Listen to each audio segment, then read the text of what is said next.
তৃণমূল তার প্রতিহিংসা রাজনীতি শুরু করবে এবং ভোট পরবর্তী পশ্চিমবঙ্গ রক্তাক্ত হবে বললেন অধীর চৌধুরী। সাংবাদিক সম্মেলনে অধীর চৌধুরী আর কি বললেন আমরা শুনে নেব। देखिए, कुछ भी हो सकता है। मैं तो ज्योतिष नहीं हूं, लेकिन आम लोग मतदान दिए हैं। आम लोगों की मतदान के मद्देनजर सारे हिंदुस्तान में मोदी जी और मोदी के सरकार के लिए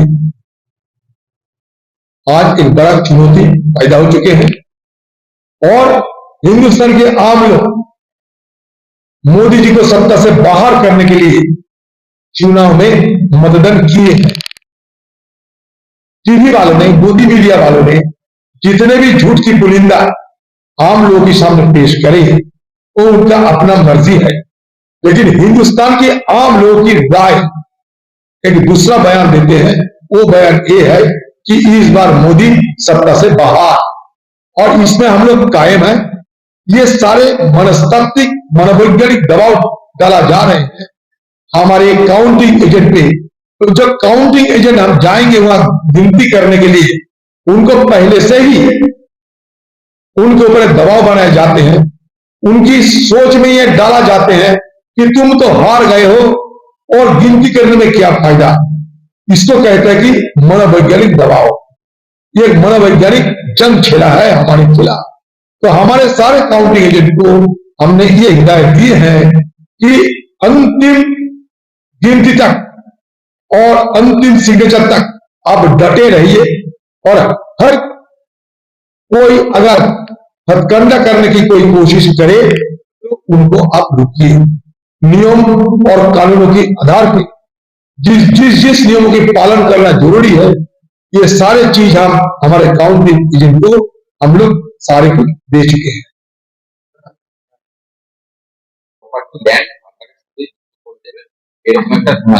যাই না কি হবে, কোথায় কি হবে আন্দাজে কি করে বলবো।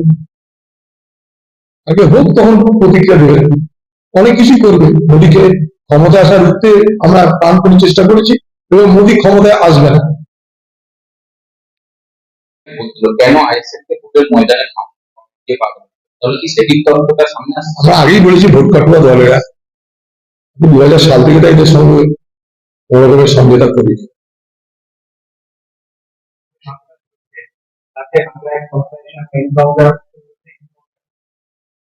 গাছে কাঁঠাল মুখে তেল দিয়ে তো লাভ নেই। কে কি করবে না করবে, কে কোথায় দাঁড়াচ্ছে কি কোথায় যাচ্ছে আগে সেটা দেখুন, তারপরে গল্প করাটা ভালো। অরুণাচলে বিজেপি করছে, সিকিমে স্থানীয় পার্টি। স্বাভাবিক, এটা এস্টিমেটের মধ্যেই ছিল। অরুণাচলে এটা হবে সেটা আমরা জানতাম। আমরা 10 জন তো বিনা প্রতিনিধি জিতেছে আগে। পেমা খান্ডু আগেই জিতে বসেছে, 4 বার পর পর বিনা প্রতিনিধি জিতেছে। ওটা আমাদের এস্টিমেটের মধ্যে ছিল না। আর সিকিম স্থানীয় পার্টি সেখানটায় বরাবর তারা যেতে পর ধরেনি, তাই ধরা পড়ে। তৃণমূলের যারা অপরাধী তাদেরকে পুলিশ ধরে না, তাই তারা ধরা পড়ে। ধরলে তারা ধরা পড়ে, তৃণমূলের ধরা পড়তো না, চাপে পড়ে ধরেছে। সংস্থার চাপ, রামকৃষ্ণ মিশনটা প্রতিষ্ঠিত প্রতিষ্ঠান তাদের চাপ, বাংলা মানুষের সমালোচনা তাদের চাপ, চাপের কাছে মাথা নিচু করে ধরেছে। এর বেশি আর কি হয়েছে? ধরেনি, তেমন ধরতে চাইনি তাই ধরে। ভোট ছিল তাই ধরেন, ভোটে কাজে লাগাতে হবে মস্তাদের তাই ধরে। ভোট শেষ হয়ে যাবে ধরেছে, মুখ রক্ষার জন্য ধরেছে।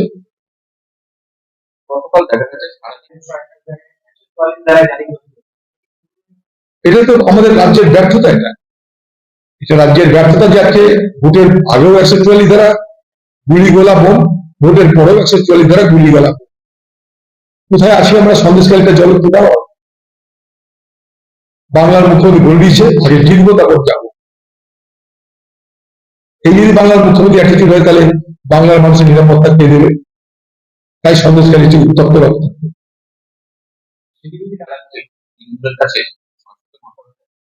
সিপিএম কারণ শাসকের কাছে অনেকেই মাথা ব্যথা, আমরা সবাই মাথা ব্যথা। সিপি ভাইয়ের কেন মাথা ব্যথা? মানে বান্ডেল অফ লাইফ, অর্থাৎ থরে থরে মিথ্যা কথা বলেন, এগুলো যে সেই মিথ্যার সমস্ত বান্ডিল। 400, কেউ বলছে 415, কেউ বলছে 393, আমি বলছি 543 করে গায়ে বুদ্ধ হয়ে গায়ে। আর দেশে কোনো পার্টি নেই, মোদী একাই আছে। 543টা মোট আসন লিখে দাও, 543টা মোট জিতে গেছে, অসুবিধা কি? গাঁজা খেয়ে ভাঙ খেয়ে যদি কেউ হিসাব করতে লাগে, এরকমই হিসাব মারো। হয়েছে, আজকেই বইটা হয়েছে, এবং আমরা ভারতবর্ষের ক্ষমতায় আসছি সেটা নিশ্চিত করেছে সর্বভারতীয় নেতৃত্ব আমাদেরকে। হ্যাঁ, মিটিং হয়েছে আজকে, সেখানে সর্বভারতীয় নেতৃত্ব বলছে আমরা ক্ষমতায় আসছি। বাকি এইসব বিভ্রান্তির জন্য আমরা পা না দিই। এটা একটা সাইকোলজিক্যাল ওয়ারফেয়ার। নির্বাচনে কাউন্টিং এ হাতলি করা যায় না, কাউন্টিং এ গড়বড় করার জন্য এইভাবে মানসিক একটা চাপ তৈরি করা হচ্ছে। এটাকে সাইকোলজিক্যাল ওয়ারফেয়ার। এদের কাউন্টিং এজেন্ট যারা, তারা আগে থেকেই মন মারা হয়ে যায়, বলে কাউন্টিং এ চুরি বাটপারি কারচুপি যাতে করা যায়, এটা তারই খেলা। সেই জন্য আমাদের প্রত্যেকে যারা কাউন্টিং এজেন্ট হবে, তাদেরকে আমি বলবো বাংলার তরফ থেকে, বাংলার কংগ্রেসের দায়িত্বে আছেন, যে আপনারা সবাই কাউন্টিং এজেন্ট যারা, শেষ ব্যালট পর্যন্ত গুনবেন, শেষ সিগনেচার পর্যন্ত আপনারা নির্বাচনের কাউন্টিং ছাড়বেন না। কারণ অনেক রকমের ধাঁধলি হবে, অনেক রকমের কারচুপি হওয়ার সম্ভাবনা আছে। ইলেকশন কমিশন থাকুক আর না থাকুক, আপনারা নিজেরা কার উপর নির্ভর না করে নিয়ম যা আছে নির্বাচনের গণনার, সেই নির্বাচনী গণনার নিয়ম কানুন মেনে আপনারা সবাই অংশগ্রহণ করবেন। এই কথা আমরা আমাদের সমস্ত স্তরে যারা কর্মী যাদের কাছে এই বার্তা আমরা দিচ্ছি। ওদিকে মোদী তো মোটামুটি 543টা ছুঁয়ে ফেললো, প্রায় 415টা মতো পৌঁছে গেছে, রাতের মধ্যে 543 ছুঁয়ে। দিদি 42 কেমন থাকবে, 420টা করে দিলেও পারে, 70টি করলে বেশ।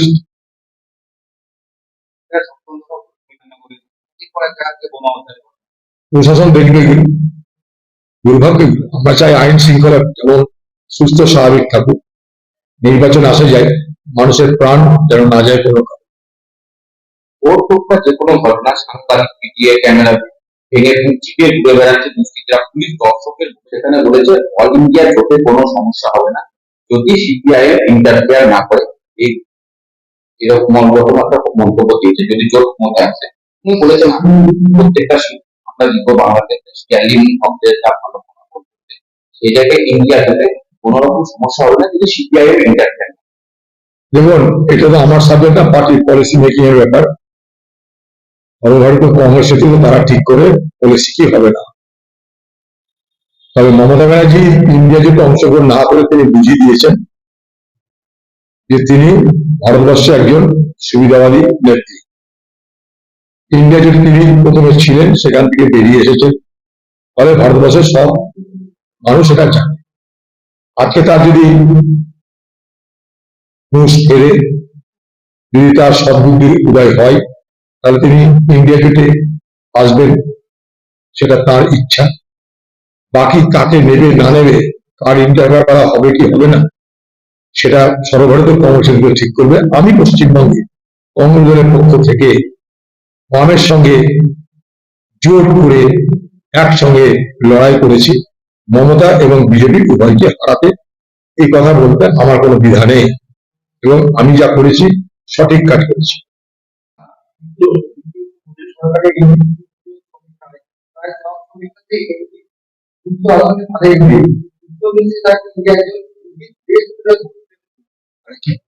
उनको जो समीक्षा होते हैं ये गोदी मीडिया वाले करते हैं।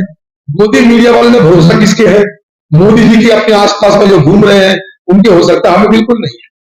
मोदी जी सत्ता से बाहर होने के लिए आप तैयारी शुरू करें, यही हमारा बड़ी दावा, ये हमारा कहना है कि मोदी जी इस बार सत्ता से बाहर ये तय हो चुके हैं। आप जितने भी नोटों की करो, बीजेपी पार्टी जितने भी हथकंडा अपनाए और ढिबुरा पीटते रहे और गोदी मीडिया वाले जितने भी चिल्लत रहे, इसमें कोई फर्क नहीं पड़ेगा। इस बार मोदी जी सत्ता से बाहर।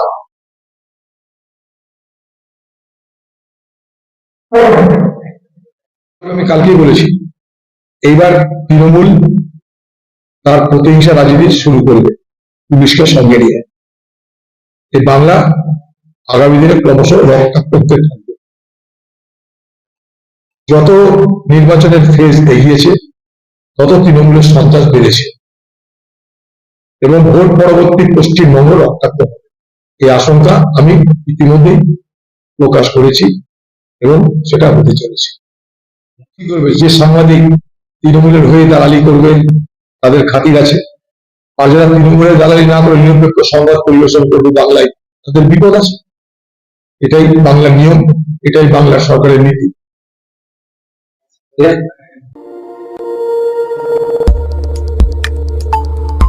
দেখতে থাকুন নিউজ প্রাইম টাইমস, আপনাদের সাথে আপনাদের পাশে।